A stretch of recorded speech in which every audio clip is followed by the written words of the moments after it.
Welcome everybody, this is Julfa here on behalf of Pradhyugam Academy.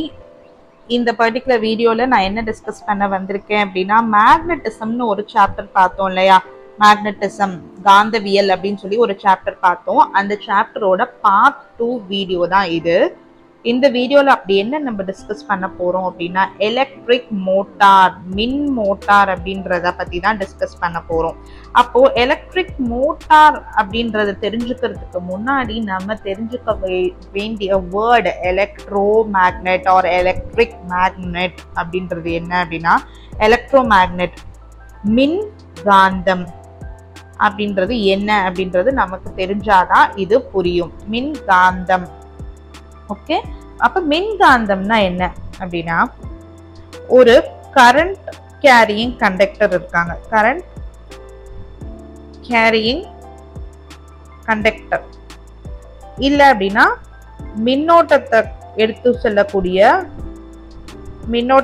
செல்லக்கூடிய ஒரு கடத்தி இருக்காங்க. இவங்க அதாவது ஒரு காப்பர் வயர் இருக்கு, ஒரு தாமிர வயர் இருக்கு. இந்த வயரை நம்ம கரண்டோட கனெக்ட் பண்ணிடலாம்னு வச்சுக்கோங்க. ஒரு கரண்ட் சப்ளை கொடுக்குறோம். கொடுத்த உடனே இந்த இடத்துல கரண்ட் ஃப்ளோ ஆன உடனே இத சுத்தி என்ன ஆகுது, காந்த புலம் உருவாகுது. அதாவது இந்த கரண்ட் கேரிங் கண்டக்டரை சுத்தி என்ன ஆகுது, மேக்னெட்டிக் ஃபீல்டு, காந்த புலம் உருவாகுது, மேக்னெட்டிக் ஃபீல்டு உருவாகிறதுனால இந்த கரண்ட் கேரிங் கண்டக்டர், இந்த கடத்திய நம்ம என்னன்னு சொல்லலாம், மின் காந்தம், எலக்ட்ரோ மேக்னெட் அப்படின்னு சொல்லலாம். சிம்பிளா ஒரு கரண்ட் கேரிங் கண்டக்டர், ஒரு கடத்தி, ஒரு மின்னோட்டத்தை எடுத்து செல்லக்கூடிய ஒரு கடத்தியானது மின் காந்தம் என்று அழைக்கப்படும். மின் காந்தம் அப்படின்னு சொல்றோம். ஏன் அப்படின்னா அந்த கண்டக்டரை சுத்தி மேக்னெட்டிக் ஃபீல்டு ப்ரொடியூஸ் ஆகிறத நம்மளால பார்க்க முடியுது. இந்த கான்செப்டை நமக்கு யாரு சொல்லி கொடுத்தா, ஹான்ஸ் கிறிஸ்டியன் ஆர்ஸ்டெட்னு எழுதுறேன் இல்லையா, ஆனா இதோட correct pronunciation Oersted. Okay, Hans Christian Oersted என்ன சொன்னாரு, ஒரு கரண்ட் கேரியிங் கண்டக்டர், ஒரு கடத்தில கரண்ட கொடுக்கும் போது அதை சுத்தி காந்த புலம் உருவாகும். அது ஒரு காந்தமாவே மாறிடும். அது காந்தத்தோட எல்லா பண்புகளும் அதுக்கு இருக்கும். காந்தத்தோட மேக்னெட்டோட எல்லா ப்ராப்பர்ட்டிஸ்மே அந்த எலக்ட்ரோ மேக்னெட்டுக்கு இருக்கும். அது ஆக்சுவலி ஒரு மேக்னெட்டாவே பிஹேவ் பண்ண ஆரம்பிச்சிடும் அப்படின்னு சொல்லி நமக்கு இந்த கான்செப்டை கொடுத்தவர் ஹான்ஸ் கிறிஸ்டியன் ஆர்ஸ்டெட் அப்படின்றவர். ஓகே, இப்போ நான் உங்களுக்கு சொல்லிட்டேன் எலக்ட்ரோ மேக்னெட் அப்படின்னா என்ன அப்படின்னு. இப்போ current flows through straight wire. ஒரு ஸ்ட்ரெயிட் வயர்ல கரண்ட் ஃப்ளோ ஆனிச்சுன்னா என்ன நடக்குது அப்படின்றத பார்க்கலாம். இதுதான் ஒரு காப்பர் வயர்னு எடுத்துக்கோங்க. இந்த வயர்ல நம்ம இப்ப கரண்ட் சப்ளை கொடுத்துருக்கோம். இங்க மாதிரி கரண்ட் சப்ளை இப்ப கொடுத்துருக்கோம். கொடுத்த உடனே இதை சுத்தி காந்த புலம் உருவாகும். இந்த வயரை சுத்தி காந்த புலம் உருவாகும் அப்படின்றதையும் நான் உங்களுக்கு சொல்லியிருக்கேன். இந்த காந்த புலம் எப்படி இருக்கா, அந்த மின்காந்தத்தை சுத்தி இந்த வட்ட வடிவுல இருக்கா அந்த காந்த புலம், மேக்னெட்டிக் ஃபீல்ட். அந்த கண்டக்டரை சுத்தி அதிகமாகவும் கண்டக்டரை விட்டு விலக தூரமாகவும் இந்த வட்டங்கள் அமையுது. இததான் கான்சென்ட்ரிக் சர்க்கிள்ஸ் அப்படின்னு சொல்றாங்க. மேக்னெட்டிக் ஃபீல்ட் ஒரு ஸ்ட்ரெயிட் வயர்ல கான்சென்ட்ரிக் சர்க்கிளா இருக்கும் அப்படின்றத நல்லா ஞாபகம் வச்சுக்கோங்க. This may be asked in one of your question கேட்கப்படலாம்.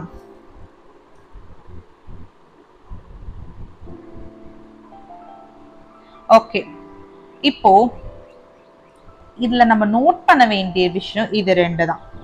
Magnetic field, அந்த காந்த புலம் உருவாகுது இல்லையா, அது எவ்வளவு நம்ம கரண்ட கொடுக்குறோமோ அதை பொறுத்தது. அந்த உருவாகக்கூடிய அந்த காந்த புலம் எப்படி இருக்குமா, இந்த கடத்தியை விட்டு விலக காந்த புலமானது என்ன ஆகுது, கம்மியாகுது. கடத்தி கிட்ட வர காந்த புலம் அதிகரிக்குது. அதாவது டிஸ்டன்ஸ், தொலைவு, கண்டக்டரை விட்டு விலக மேக்னெட்டிக் ஃபீல்டு கம்மியாகுது. கண்டக்டர் கிட்ட டிஸ்டன்ஸ் கம்மியாகும் போது மேக்னெட்டிக் ஃபீல்டு வந்து அதிகமாகுது, காந்தப்புலம் அதிகமாகுது. சிம்பிள், இவ்வளவுதான். நெக்ஸ்ட் இந்த வீடியோ பார்த்து நம்ம எப்படி வந்து ஒரு வயர்ல, ஒரே ஒரு வயர்ல மேக்னெட்டிக் ஃபீல்ட் எப்படி ப்ரொடியூஸ் ஆகுதுன்றத பார்ப்போம். காந்தப்புலம் எப்படி உருவாகுதுன்றத பார்க்கலாம். இப்போ ஒரு வயர் இருக்கு, அந்த வயருக்கு கரண்ட் சப்ளை எல்லாம் கொடுத்தாச்சு. கரண்ட் சப்ளை கொடுத்த உடனே நம்ம என்ன பண்ண போறோம், அதை சுற்றி அயன் ஃபில்லிங்ஸ், இரும்பு துகள்களை போட போறோம். இரும்பு துகள்களை போடும் போது பாருங்க அதோட மேக்னெட்டிக் ஃபீல்டு லைன்ஸ் எப்படி இருக்கு அப்படின்றத நம்மளால கிளியரா அப்சர்வ் பண்ண முடியுது. அந்த கரண்ட், அந்த கடத்தி கிட்ட நெருக்கமா இருக்கக்கூடிய அந்த வட்டங்கள் எல்லாம் கடத்தியை விட்டு விலக விலக பாருங்க அந்த வட்டங்களும் தூரமாகிக்கிட்டே போகுது. அந்த கான்சென்ட்ரிக் சர்க்கிள்ஸ் வந்து எப்படி இருக்கு, ரொம்ப க்ளோஸரா இருக்கு கண்டக்டர் கிட்ட. கண்டக்டரை விட்டு டிஸ்டன்ஸ் அதிகமாக அந்த கான்சென்ட்ரிக் சர்க்கிள்ஸ்க்கு இருக்க டிஸ்டன்ஸும் அதிகமாகிக்கிட்டே போகுது. சிம்பிளி இப்படிதான் இருக்கு மேக்னெட்டிக் ஃபீல்டு. எப்போ ஒரே ஒரு வயரை சுத்தி, ஸ்ட்ரெயிட்டான வயரை சுத்தி, ஸ்ட்ரெயிட்டா தான் இருக்கு இல்லையா, இதுல எந்த வளைவும் இல்ல, ஸ்ட்ரெயிட்டா இருக்கு. இப்போ ஒரு சட்ட காந்தம் மேக்னெட், பார் மேக்னெட்டை சுத்தி இருக்கக்கூடிய மேக்னெட்டிக் ஃபீல்டு அப்சர்வ் பண்ணுங்க. இது எல்லாத்தையும் நம்ம என்ன சொல்றோம், மேக்னெட்டிக் ஃபீல்டு லைன்ஸ், காந்த விசை கோடுகள்னு சொல்றோம். அது எப்படி இருக்கும், நார்த் டு சவுத் இருக்கும். ஒரு மேக்னெட்டுக்குள்ள எப்படி இருக்கும்னு நான் சொல்லியிருக்கேன், மேக்னெட் உள்ள within the magnet magnetic field எப்படி இருக்கும்னு நான் சொல்லியிருக்கேன், நார்த் டு சவுத் இருக்கும். ஆனா மேக்னெட்டுக்கு வெளியே, சாரி, மேக்னெட்டுக்கு உள்ள சவுத் டு நார்த் இருக்கக்கூடிய மேக்னெட்டிக் லைன்ஸ் மேக்னெட்டுக்கு வெளியே நார்த் டு சவுத்னு ப்ரொசஸ் ஆகும். பாருங்க இந்த மாதிரி தான் நம்மளோட மேக்னெட்டிக் லைன்ஸ் இருக்கிறத நம்மளால அப்சர்வ் பண்ண முடியுது. இது ஃபுல்லாவே மேக்னெட்டிக் ஃபீல்டு தான், ஒரு அட்ராக்ஷன் இருக்கக்கூடிய ஏரியா தான். ஓகே, நெக்ஸ்ட் நம்ம என்ன பார்க்க போறோம் அப்படின்னா, இவ்வளோ நேரம் நம்ம பேசிட்டு இருந்தது ஒரு ஸ்ட்ரெயிட்டான வயர்ல கரண்ட்டை நம்ம கொடுக்கும் போது, ஒரு நீளமான இருக்கக்கூடிய ஒரு கடத்தியில நம்ம மின்னோட்டத்தை கொடுக்கும் போது எப்படி காந்தப்புலம் உருவாச்சு அப்படின்றத பார்த்தோம். இந்த பர்டிகுலர் ஸ்லைட்ல நம்ம பேச போறது அதாவது ஒரு கம்பிய நல்லா திரிச்சு நம்ம கம்பி சுருளா கன்வெர்ட் பண்ணி வச்சிருக்கோம், காயிலா கம்பி சுருளா கன்வெர்ட் பண்ணி வச்சிருக்கோம். அப்போ நிறைய வயரை திரிச்சு நம்ம கம்பி சுருளா கன்வெர்ட் பண்ணி வச்சு இது கூட கரண்ட்டை கொடுக்கும் போது இங்க எப்படி காந்த விசை, காந்த புலம் உருவாகுது அப்படின்றதான் பார்க்க போறோம். இங்க எப்படி ஆக்சுவலி உருவாகுது அப்படின்னா, ஒவ்வொரு டேர்ன், ஒரே ஒரு டேர்னை மட்டும் எடுத்துக்குவோம். இந்த ஒரு டேர்னை மட்டும் எடுத்து பார்க்கும்போது அந்த டேர்னுக்கு உள்ள மேக்னெட்டிக் ஃபீல்டு லைன்ஸ் எப்படி இருக்கு, ஸ்ட்ரெயிட் லைனா இருக்கு. இந்த வளையத்தோட எட்ஜஸ்ல எப்படி இருக்கு, வட்ட வடிவுல சர்க்கிளா இருக்கு. அவ்வளவுதான், சிம்பிள் கான்செப்ட். எட்ஜஸ்ல சர்க்கிளா இருக்கு மேக்னெட்டிக் ஃபீல்ட் லைன்ஸ், சென்டர்ல ஸ்ட்ரெயிட் லைனா இருக்கு, எட்ஜஸ்ல சர்க்கிளா இருக்கு. அவ்வளவுதான் சொல்ல வராங்க. இதுல இன்னும் ஒரே ஒரு விஷயம் நம்ம என்ன தெரிஞ்சுக்கணும் அப்படின்னா, இந்த எலக்ட்ரோ மேக்னெட் அப்படின்றது, just a minute,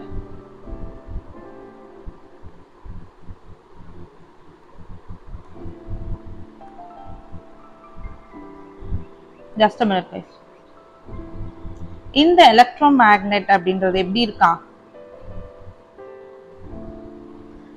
number of turns, அந்த கம்பி சுருள காயில்ல நம்பர் ஆஃப் டர்ன்ஸ் இன்க்ரீஸ் ஆக மேக்னெட்டிக் ஃபீல்டும் இன்க்ரீஸ் ஆகுது. இந்த ப்ராப்பர்ட்டியை வச்சு நம்ம உருவாக்குனது தான் இந்த சொலினாய்டு அப்படின்ற ஒரு கம்பிச்சுருள். இந்த கம்பிச்சுருள் எப்படி இருக்கு அப்படின்னா, இது ஒரு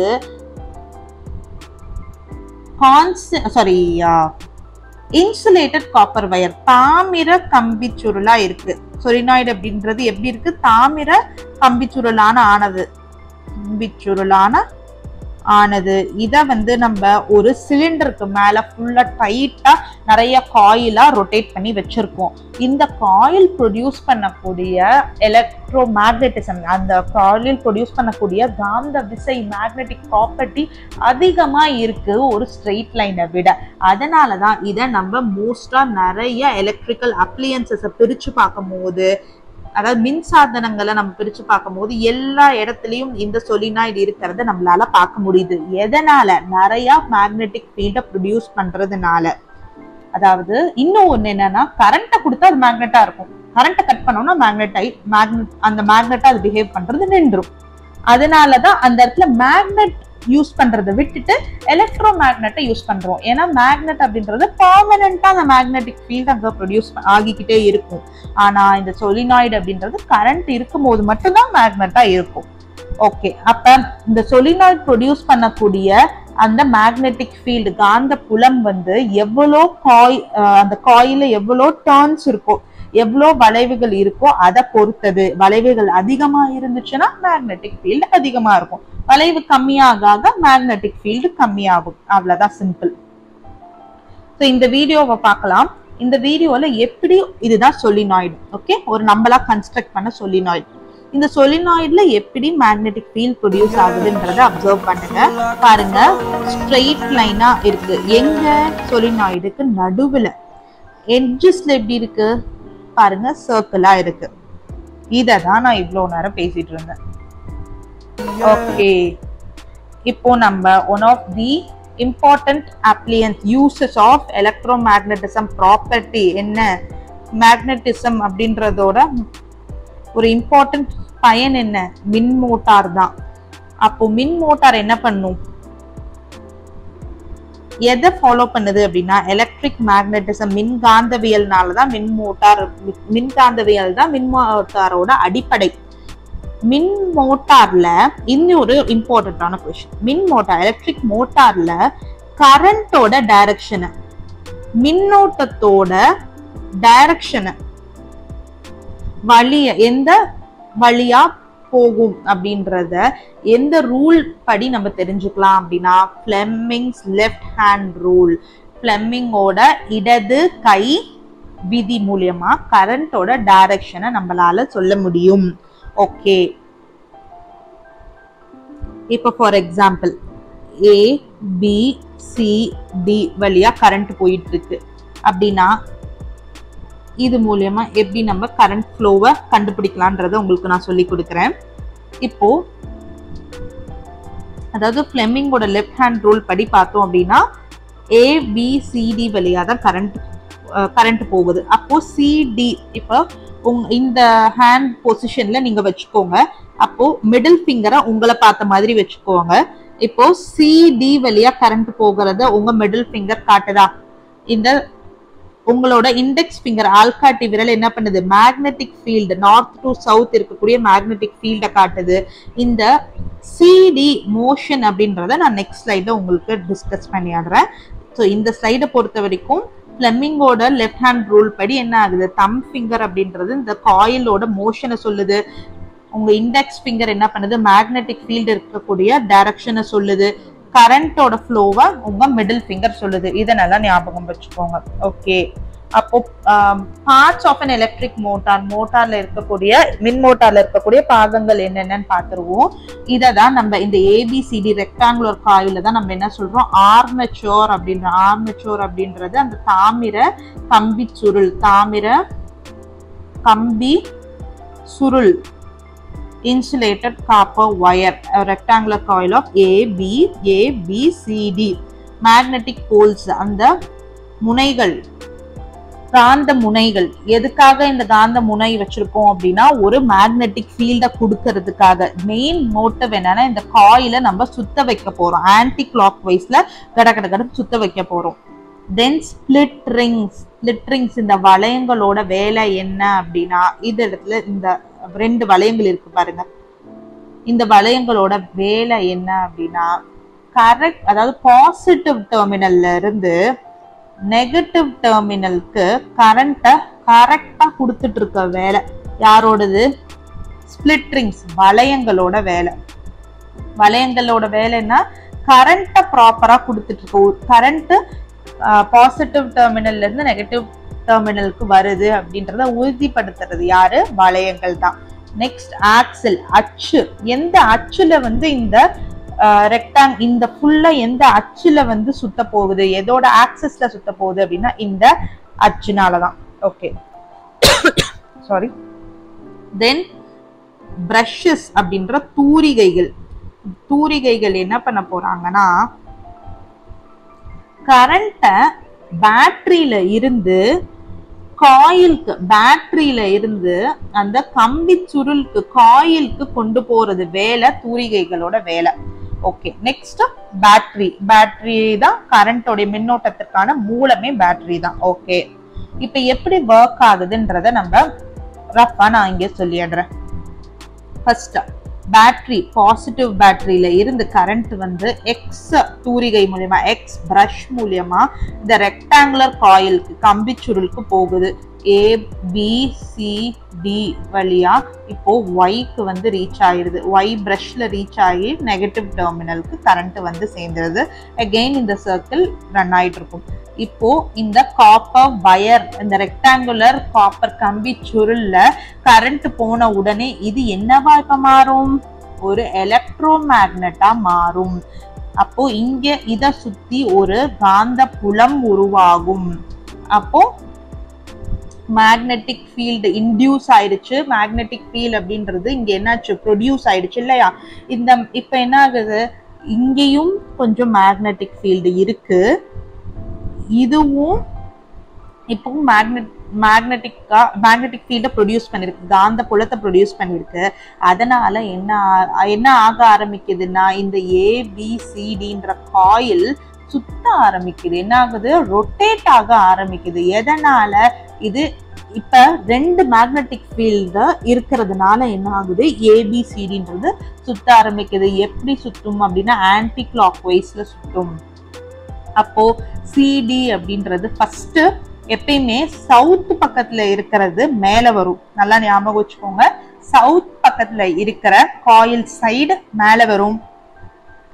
நார்த் பக்கத்துல இருக்கிற காயிலோட சைடு, கம்பி சுருளோட சைடு கீழே போகும். அப்போ CD இப்போ மேல வர போகுது, BA கீழே வர போகுது. அடுத்தது என்ன ஆகும் அப்படின்னா, நம்மளோட AB மேல வருவாங்க, CD கீழே போவாங்க. சவுத் சைட்ல இருக்கிறது மேல போகும், நார்த் சைட்ல இருக்கிறது கீழே போகும். இது மாதிரி என்ன ஆகுது? கொஞ்ச நேரத்துக்கு அப்புறம் ஃபாஸ்டா இந்த காயில் சுத்த ஆரம்பிக்குது. இந்த காயில் சுத்த ஆரம்பிச்ச உடனே மோட்டார் அப்படின்ற வெளியே இருக்க பாகமும் ஃபாஸ்டா ரொட்டேட் ஆக ஆரம்பிக்குது. அந்த பாகம் ரொட்டேட் ஆக ஆரம்பிச்சது, அந்த பார்ட் ரொட்டேட் ஆச்சுன்னா நம்மளோட எலக்ட்ரிக்கல் டிவைஸ் ஃபேனும் ஃபாஸ்டா ரொட்டேட் ஆகும். மிக்சியா ஸ்விட்ச் போடுறோம், எலக்ட்ரோ மேக்னெட் ஆகுது, அந்த ஸ்விட்ச் ஆன் பண்ண உடனே ஜார் ஃபாஸ்டா சுத்துது. இதே மாதிரி தான் எல்லா எலக்ட்ரிக்கல் டிவைசஸும். மோட்டார் யூஸ் பண்ணி நம்ம யூஸ் பண்ற எல்லா டிவைசஸும் இதே கான்செப்ட் தான். ஓகே, பாருங்க இங்க எப்படி இருக்கு. ஃபர்ஸ்ட் வந்து ஒரு பாசிட்டிவ் டெர்மினல், நெகட்டிவ் டெர்மினல் வழியா நம்ம கரண்ட்டை கொடுத்துட்டோம் அப்படின்னா சவுத் சைடு இருக்கக்கூடிய காயில் ஃபர்ஸ்ட் மேல வரும், நார்த் சைடு இருக்க காயில் கீழே போகும். இந்த மாதிரி இப்போ ஸ்பிளிட் ரிங்ஸ், இந்த வளையங்களோட வேலை என்ன? இப்ப கரண்ட்டை கரெக்டா கொடுக்கணும். இப்ப கரண்ட் எப்படி இருக்கு? இது வந்து இது A, இது B, இது C, இது D, ABCDன்னு கரண்ட் போயிட்டு இருக்கு. அடுத்தது CD கீழே வருது, AB மேல போகுது. அப்ப கரண்ட் எப்படி ஃப்ளோ ஆகணும்? அத கொடுக்க வேண்டியது வேலை இந்த வளையத்தோட வேலை. வளையம் என்ன பண்ணணும்? கரெக்டா பாசிட்டிவ் டெர்மினல்ல இருந்து நெகட்டிவ் டெர்மினலுக்கு வழியா கரண்ட்டை ஃப்ளோ பண்ண வைக்க வேண்டியது இந்த வளையத்தோட வேலை. இந்த வளையம் என்ன பண்ணும்? ஆல்டர் பண்ணும் கரண்ட் ஃப்ளோவை. அப்ப இப்ப எப்படி கரண்ட் ஃப்ளோ ஆகுதுன்னு, இப்போ இத வந்து ABCD, இப்ப வந்து CD கீழே போயிட்டாங்க, AB திருப்பி மேல வராங்க. இப்போ கரண்ட் எப்படி ஃப்ளோ ஆகுது அப்படின்றத ஃப்ளெமிங்கோட லெஃப்ட் ஹேண்ட் ரூல் வழியா பார்த்து நீங்களே எனக்கு ஆன்சர் பண்ணுங்க பார்க்கலாம். இப்போ என்ன பண்ணுங்க அப்படின்னா, AB மேல இருக்கு. அப்போ உங்களோட தம் ஃபிங்கரை என்ன பண்ணுங்க? மேல நோக்கி வச்சுக்கோங்க. Magnetic field north to south இருக்கு. அப்ப ஆட்காட்டி விரல இண்டெக்ஸ் ஃபிங்கரை உங்களுக்கு ரைட் சைட் பாயிண்ட் ஆகுற மாதிரி லெஃப்ட் ஃபிங்கர்ல வச்சுக்கோங்க. உங்களோட மிடில் ஃபிங்கர், அதாவது இந்த பொசிஷன்ல. இப்போ உங்க மிடில் ஃபிங்கரை உங்களை பார்த்த மாதிரி வச்சுக்கோங்க. இப்போ கரண்ட் எப்படி ஃப்ளோ ஆகுது அப்படின்றது லெஃப்ட் ஹேண்ட் ரூல் வழியா எனக்கு சொல்லுங்க. கரண்டோட டைரக்ஷன் இது. அப்போ இங்க கரண்ட் இப்படி ஃப்ளோ ஆகுது அப்படின்னா இதுக்கு இப்படி வரணும், இதுக்கு இப்படி வரணும். அப்போ DCBAன்னு கரண்ட் ஃப்ளோ ஆகுதா? கரண்டோட டைரக்ஷன் இது, மேக்னெட்டிக் ஃபீல்டோட டைரக்ஷன் இது, மூவ்மெண்ட் அந்த காயிலோட இயக்கத்தோட மூவ்மெண்டோட இதை ரெப்ரசென்ட் பண்றது இது. ஓகே, மூவ்மெண்ட், மோஷன், இயக்கத்தை இவங்க ரெப்ரசென்ட் பண்றாங்க. இவங்க காந்த புலத்தை ரெப்ரசென்ட் பண்றாங்க. இவங்க மின்னோட்டத்தை ரெப்ரசென்ட் பண்றாங்க. அப்போ இப்போ மின்னோட்டம் எந்த வழியா நிகழ்து அப்படின்னு சொல்லுங்க. டிசி பிஏ வழியா தான் நிகழ்து. பாருங்க, இப்படி ஃபர்ஸ்ட் வந்து இப்படி போயிட்டு இருந்தது. இப்ப கரண்ட் எப்படி ஆகுது, இப்படி வருது, டிசி பிஏ வரும். ஓகே,